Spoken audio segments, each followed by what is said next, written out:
La vie de père de famille, elle démarre souvent tôt, mais elle finit aussi plus tard.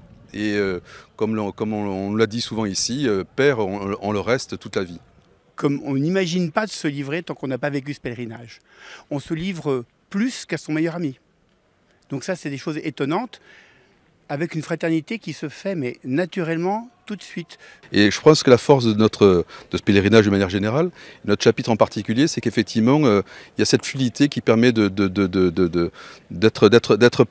homme et père de manière assez, je veux dire, comment dire, je n'ose pas dire décomplexée, mais en tout cas, c'est l'idée d'une façon un petit peu libérée de tout ce qui nous tombe sur la tête en permanence. Et le jeudi soir est quelque chose de très important pour créer cette osmose. Et dès qu'on commence à marcher le vendredi matin, en fait, on est frères. Nous sommes frères.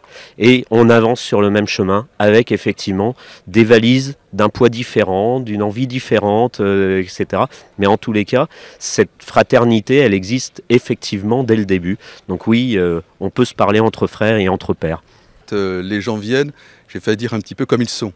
Et donc oui, alors on annonce la couleur, nous marchons avec le Christ parmi nous, un peu comme les pèlerins d'Emmaüs. Il y a ceux qui le reconnaissent, il y a ceux qui ne le reconnaissent pas, mais en tout cas il n'y a pas d'exclusive, il n'y a pas de formatage ni du point de vue des pratiques personnelles, ni du point de vue de la spiritualité particulière. Et donc justement la richesse que nous avons, c'est cet échange